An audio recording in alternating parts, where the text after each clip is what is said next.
Olá, meninas e meninos, tudo bem? Eu sou Camille Borba e serei a professora de língua portuguesa de hoje. Antes de começarmos, eu queria apresentar a Adriele, que será a nossa tradutora de livros de hoje, o que torna a nossa aula mais acessível. Também queria lembrar que nossas aulas são reprisadas no nosso canal do YouTube Educa Recife. E lá vocês podem rever as aulas, tirar dúvidas pelos comentários, viu? Quero saber o que vocês estão achando. Bom, o tema de hoje, na aula de hoje, a gente vai continuar estudando notícia e reportagem. Mas eu também trouxe uma coisinha a mais, tá? Artigo de opinião, que a gente vai ver ao longo da aula. Para começar, é o seguinte, vamos ver se a gente lembra o que é notícia e o que é reportagem, que são gêneros que eu tenho certeza que vocês já sabem quais são, porque a gente tem visto constantemente. Mas relembrando, a notícia ele é um texto informativo e impessoal.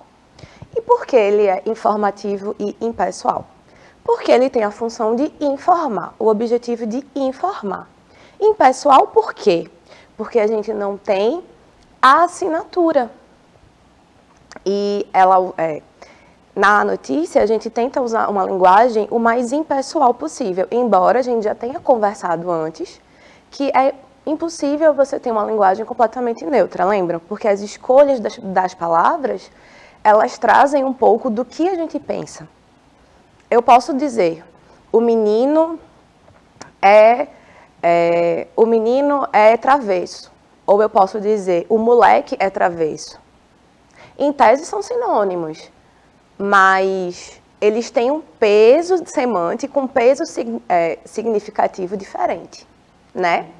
Então, trata de assuntos pontuais e atuais porque são retratos, não retratos, mas a notícia, ela fala sobre aquele momento específico, aquele momento atual, algo que acontece agora.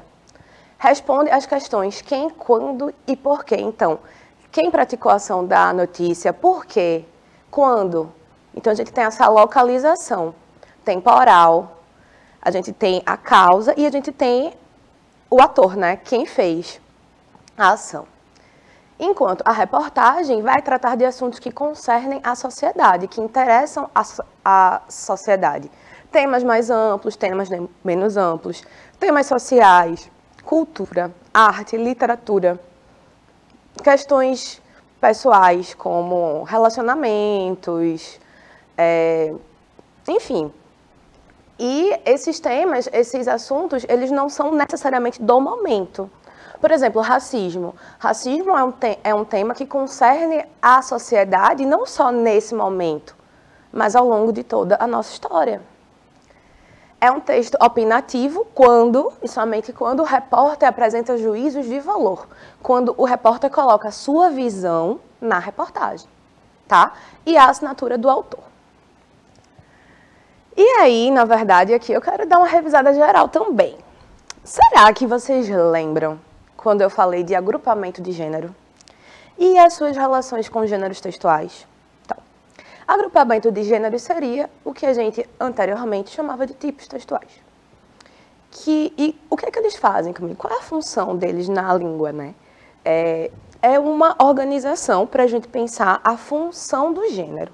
Então, quando eu digo, por exemplo, que são gêneros textuais do agrupamento da ordem do narrar, eu quero dizer que são gêneros que têm como função contar uma história. Então, os agrupamentos de gêneros, eles têm, basicamente, o objetivo, talvez, de sintetizar a função daqueles gêneros, porque os gêneros são muitos. Vocês lembram? Os gêneros, eles são infinitos. Mas os agrupamentos de gêneros, as suas funções, elas são limitadas. Então, quando a gente fala de agrupamentos de gêneros da ordem do narrar, são aqueles que vão contar algo. Então, tem personagem, existe um narrador, uma narração. Então, a gente tem romance, conto, lenda, fábula, enfim. Do relatar, é quando a gente vai contar algo sem necessariamente narrar. Então, eu estou dizendo de maneira que eu não vou ter personagem, não vou ter uma ficcionalidade. E a gente tem, então, ó, relato de viagem, diário, testemunho, relato histórico, crônica social, notícia, reportagem. Então, a função aqui é contar algo. Do expor, por exemplo, a aula, eu sempre uso esse exemplo, que eu acho que é o mais material que a gente consegue trazer, né? Uma aula, ela é da ordem do expor, porque aqui eu estou expondo, estou aqui explicando para vocês algo, estou mostrando e explicando. Então, eu tenho palestra, um texto explicativo, um relatório científico. Do instruir, eu vou dar instruções, eu vou dizer como vocês vão fazer algo. Então, a gente tem receitas, instruções de montagem, regras de jogo, tutoriais, por exemplo. Do argumentar, a gente tem aqueles gêneros cuja função é o quê? Defender um ponto de vista. Mas defender um ponto de vista através do quê? A gente vai ver. Então, a gente tem resenha crítica, artigos de opinião, editorial, entre outros, tá? Mas aí eu quero saber, e o artigo de opinião, vocês conhecem? É um gênero que vocês já viram alguma vez? Se não, tudo bem. Se sim, é bom que a gente lembra. E se não, não tem problema nenhum, porque a gente vai discutindo isso hoje, tá certo? E fazendo essa relação entre artigo de opinião, notícia e reportagem. E aí, por que, Camille? Por que isso? Porque quando a gente pode contrapor gêneros, e o que é contrapor, né? Quando a gente pode comparar, a gente acaba identificando mais facilmente algumas características muito específicas dos gêneros. Vamos lá?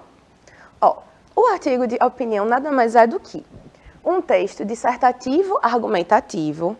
E aí, essas palavrinhas juntas vocês vão ouvir bastante. Por quê? Porque quando vocês chegarem lá no 3º ano do ensino médio, para fazer vestibular, para fazer um Enem, a gente precisa fazer uma redação, um texto dissertativo argumentativo, que não vai ser o artigo de opinião, porque é uma estrutura diferente. Mas o texto de avaliação para o vestibular, para o Enem, é versado nessa configuração de ser um texto dissertativo argumentativo, porque é um texto em que há uma defesa do ponto de vista. Então, o autor aqui, ele apresenta o seu ponto de vista sobre determinado tema, e por isso recebe seu nome. Então, o artigo de opinião, ele é um gênero personalíssimo, digamos assim, né? Por quê? Porque eu, autora, me coloco nesse gênero. Eu vou trazer a minha opinião sobre algo, a minha apreciação sobre algo. Geralmente, os artigos de opinião são veiculados nos meios de comunicação de massa. Que meios são esses? Televisão, rádio, jornais ou revistas. Inclusive, interessante observar que não é um gênero novo, né, gente? Na verdade, os gêneros, eles vão surgindo na história, a gente continua usando e tal. E essa semana eu encontrei um acervo digitalizado de 2 jornais quinzenais da virada, um do século XIX e um do comecinho do século XX. Então, um é o Jornal das Moças e o outro o Jornal das Senhoras. E é interessante a gente notar como os gêneros, como os gêneros se comportavam em 1905, em 1835, então assim, séculos atrás. E a gente já tem um jornal, uma revista estruturada de uma maneira muito semelhante. Por quê? Porque são gêneros que perduram ao longo do tempo. E as estruturas são estáveis, são mais ou menos estáveis.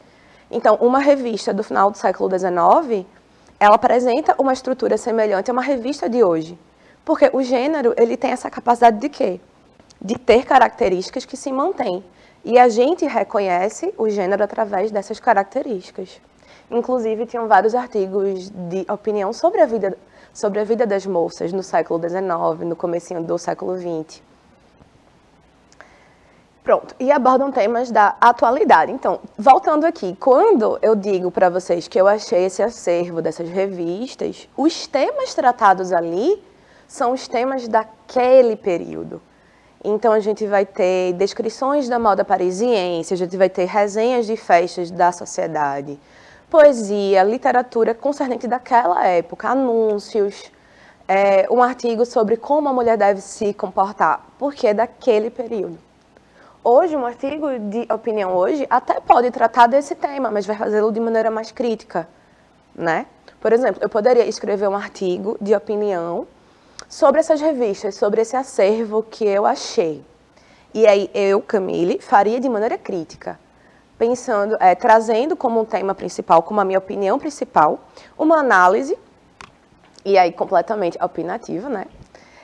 De como esses manuais eles geram ditadores de regras da vida das mulheres. Mas para defender esse meu ponto de vista, eu vou precisar de quê? De argumentos. Porque um artigo de opinião não se fundamenta só de achismo, só de opinião. Por quê?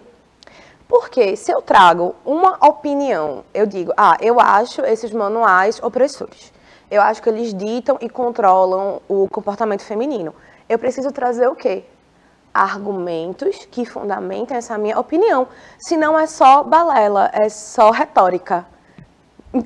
Entendem? É somente eu falando o que eu acho. Mas qual é o peso disso? Qual é a importância disso?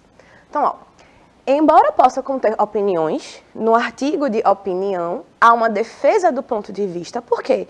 Porque ele é um texto dissertativo, argumentativo. E como é que eu defendo esse ponto de vista? Eu vou fazer essa defesa visando, fundamentada em argumentos. A argumentação é o principal recurso retórico utilizado nos textos de opinião, que tem como característica informar e persuadir o leitor sobre um assunto. Então, voltando, se eu quero escrever um artigo de opinião sobre esses manuais em revistas do século XIX, por exemplo, eu preciso de argumentos. Porque eu quero informar a existência desse tema e eu quero persuadir o leitor, persuadir vocês de que eu estou certa. Numa discussão, vamos supor que a gente entre agora em uma discussão. Para a gente ganhar essa discussão, para eu dizer, não, a minha opinião está mais certa que a sua, ou eu estou certa e você não, eu preciso de um argumento. Eu preciso fundamentar a minha defesa em fatos, porque senão vai ser só retórica. Eu só vou falar. Eu posso usar recursos para enrolar vocês, para convencê-los de que eu estou certa, sem necessariamente usar fundamentos. Mas aí eu vou estar fazendo o quê? Eu vou estar usando argumentos falaciosos, mentirosos, fakes. Não é o ideal, né? Então. E aí eu já me adiantei, né? Me empolguei. Mas o que raios é um argumento? Que raios? Argumento é um recurso de persuasão, ou seja, de convencimento. É algo que fundamenta o nosso ponto de vista. É o que vai permitir a minha defesa de algo. É o que vai permitir a defesa da minha opinião. Eles servem principalmente para provar alguma coisa, como um ponto de vista, uma decisão ou uma opinião. E é importante que a gente diferencie opinião de argumento. A opinião é algo que eu acho. Argumento eu consigo provar. Argumento eu estou usando para te convencer. E se a gente contrapõe, por exemplo, notícia com artigo de opinião, quais são as semelhanças? Quais são as diferenças? Vamos ver aqui, ó. A notícia, ela tem uma finalidade o quê? De informar sobre um fato ou um acontecimento. Prima pela exatidão. Aí você, Camille, mas o que é prima? Quer dizer que objetiva, ela favorece a exatidão. Almeja, né? Deseja ser um texto exato. Objetividade, então, a gente tem como um traço da notícia ser um gênero objetivo, porque ele quer informar, porque ele quer relatar algo específico daquele momento. É impessoal, visto que não há a assinatura do autor. Mas e o artigo de opinião? O artigo de opinião, ele traz uma defesa do ponto de vista. Se ele traz uma defesa do ponto de vista, logo o autor defende o seu ponto de vista ou opinião através do quê? De argumentos. E é por isso que eu estou aqui tentando ensiná-los o que é argumento e como a gente pode argumentar melhor, né? Então, outras características. Objetiva é influenciar o leitor ou mudar a opinião desse leitor sobre algo. A estrutura, ela é desenvolvida, né? Ela é dividida em tese, argumento, que está no desenvolvimento, e a conclusão. Então, a gente tem que lembrar de sempre encerrar o texto, de concluir, porque se eu estou dando a minha opinião sobre algo, e aí eu vou ter uma introdução em que eu vou começar a falar sobre o tema, o desenvolvimento em que eu vou argumentar o meu ponto de vista, eu preciso encerrar esse texto, porque senão ele fica solto. Qual é a minha própria conclusão dos meus próprios argumentos? Né? Então a gente precisa encerrar esse texto. E a assinatura, gente, perdão. E aí eu quero que a gente trabalhe as partes, né? Essas partes que compõem o artigo de opinião. Então a gente tem a tese ou proposição é o ponto de vista.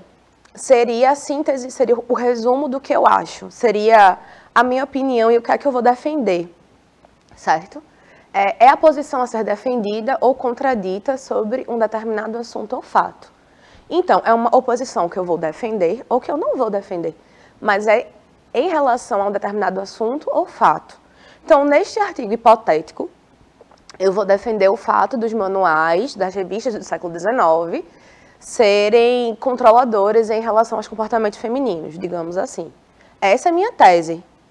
E como é que eu vou fazer isso? Eu vou fazer através do argumento.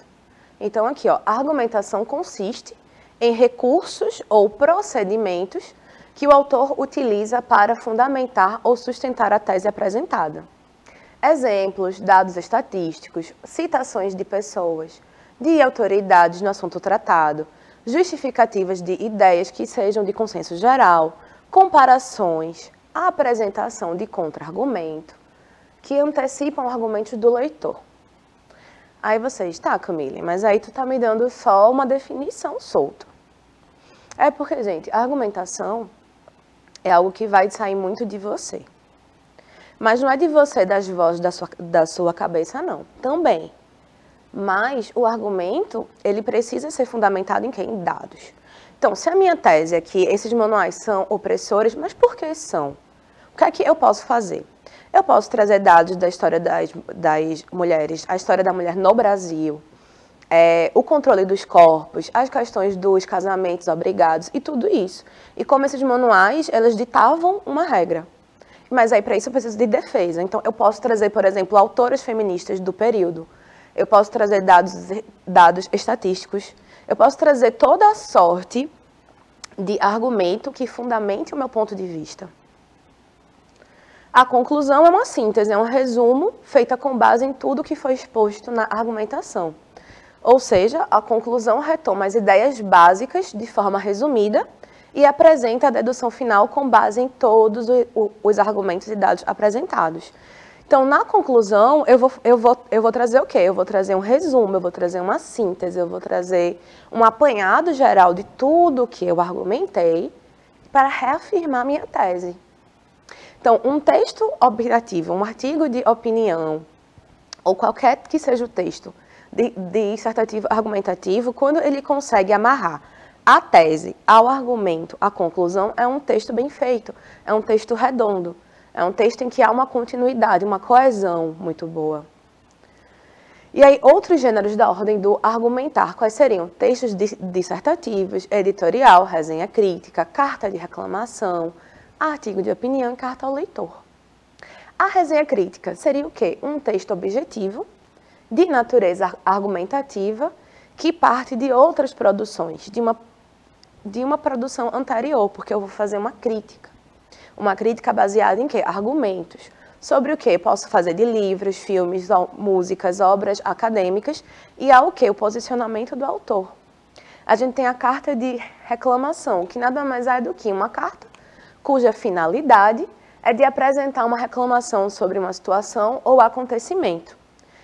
Deve-se valer de argumentos e contra-argumentos que convençam o leitor destinatário, façam-no aceitar o ponto de vista exposto e assumir os motivos da reclamação como verdadeiros e justos. É importante que se perceba que uma reclamação ou solicitação serão aceitas se o interlocutor, ou seja, aquele que recebe, conseguir ser convencido da validade dos argumentos apresentados. Por isso que não é o reclamar pelo reclamar, é o reclamar fundamentando em argumentos. É um reclamar tão bem feito que você consiga convencer que a sua reclamação é válida. Aí vocês podem perguntar, mas Camille, como que raios eu posso organizar esses argumentos? Por quê? Eu vou dizer por quê. Organização é essencial, gente. Se a gente não organiza nosso texto previamente, os argumentos podem ficar soltos. A gente pode não conseguir fazer uma relação entre eles. Porque uma argumentação bem feita é uma argumentação em que os argumentos se ligam. Então, um argumento puxa outro, que puxa outro, que puxa outro. E como é que a gente pode fazer isso? Usando o plano de texto. O plano de texto é uma ferramenta que eu gosto bastante de usar. E de ensinar, que serve para quê? Então, vocês sabem o que é um plano de texto? Não sabem. E aí, a minha dica que fica, que quando bem assimilada, ou seja, quando bem aprendida, é uma ferramenta muito útil para elaboração de textos no geral. Não somente resenhas críticas, não somente artigos de opinião. Quando você faz bom uso do plano de texto, qualquer texto que você vá produzir, por mais simples que seja, ele fica melhor organizado. Claro que eu não estou dizendo para vocês usarem o plano de texto para deixar um bilhete na geladeira de casa. Eu estou dizendo assim, caso seja um texto mais extenso, uma redação, uma resenha, um artigo de opinião, em que você precisa de fato organizar as coisas. Então, ó, o plano de texto seria uma maneira de organizar e elaborar o texto previamente, separando os pontos a serem tratados, os argumentos, a ordem lógica do texto. Mas como que a gente faz, né? Eu juro que é simples, é bem mais simples. Para começar, que tal a gente pegar uma caneta e um papel? E vamos anotar todo o passo a passo aqui, tá? Ó, você pode começar organizando seu plano de texto em tópicos. Eu gosto de fazer assim, eu seleciono o tema e eu vou separando os meus argumentos por isso aqui vai ficar na introdução, isso aqui no desenvolvimento. E aí, a partir desses tópicos, eu vou selecionando e relacionando meus argumentos e colocando exemplos. Então, eu vou usar argumento A no desenvolvimento. O argumento A fala sobre blá, blá, blá, blá. E aí eu trago exemplos que fundamentem isso. E eu passo para o B. E isso vai permitir que eu veja o meu texto previamente, antes que ele fique de fato pronto. Depois disso, selecione e relacione seus argumentos com os tópicos definidos. Porque depois que você seleciona a argumentação, você precisa decidir em que parte do texto esse argumento ficará. E aí, quando a gente faz isso, a gente consegue analisar nossas próprias opiniões, embasá-las com argumentos e exemplificar melhor essas opiniões, né? O plano de texto também funciona para que a gente enxergue esse texto como um todo. E assim a gente pode ver, antes de realmente terminar o texto, o que funciona e o que não funciona, o que eu vou manter e o que eu vou descartar. Que tipo de argumentação funciona melhor, por exemplo, em um texto mais crítico? Que tipo de argumentação funciona melhor em um texto mais pessoal? Então, a gente consegue avaliar previamente isso. E agora, para casa, o que é que eu vou pedir? E aí eu realmente gostaria muito que vocês fizessem, compartilhassem comigo, comentassem lá no canal o que é que vocês estão achando. Ó, que tal se a gente tentar usar o plano de texto? Escolha algum amigo, familiar ou até algum de seus professores, quem sabe eu mesma. E escreva um texto para convencê-lo ou convencê-la a experimentar alguma atividade que vocês gostem e os seus colegas não gostem. Então, ó, como é que a gente pode fazer isso? Vamos dizer, pronto, eu gosto muito de ler. É uma atividade que me dá prazer, que me faz bem, que eu tento fazer todo dia, embora nem sempre consiga. Talvez vocês não gostem de ler. É um fato.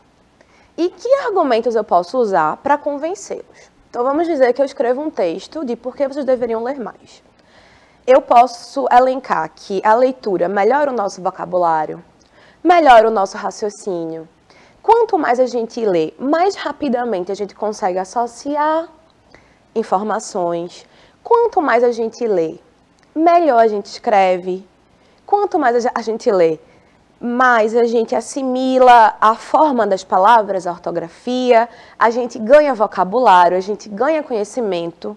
E eu sempre vou dizer isso. Conhecimento é poder, gente. Conhecimento é poder. Quando a gente conhece, quando a gente tem um senso crítico, é mais difícil que a gente caia em certas situações, sabe? Então leiam. Pronto, eu posso usar todos esses argumentos. Então, se eu já selecionei os argumentos, eu agora posso colocar na estrutura. Então, eu vou selecionar os argumentos que vão para a primeira parte, os argumentos que vão para a segunda parte. E aí, será que vocês topam o desafio? Quero ver. Para encerrar, eu queria trazer essa frase de Angela Davis, que é uma autora feminista norte-americana, negra, que discute questões de gênero, raça e classe. Que, enfim, é uma das minhas teóricas preferidas. E que ela diz que você tem que agir como se fosse possível mudar, transformar radicalmente o mundo. E você tem que fazer isso o tempo todo. E o que é que ela quer dizer com isso? Nem sempre a gente consegue revolucionar, claro. Mas se a gente agir como se isso fosse possível e tentar transformar a nossa realidade aos poucos, do micro para o macro, quanto que a gente pode conquistar? Quanto que é uma técnica de sobrevivência também? Você tentar sempre mudar o mundo, mudar a sua realidade. E como a gente pode fazer isso também? Estudando, adquirindo conhecimento, né? Então, eu espero que vocês tenham gostado, que eu trouxe algumas referências. E por hoje eu fico aqui. Como sempre, foi um prazer. Quero muito saber o que é que vocês estão achando. Se conseguirem fazer o texto, deixa lá um recadinho para mim, eu vou ficar felicíssima. Então, gente, é isso. Até a próxima. Um beijo.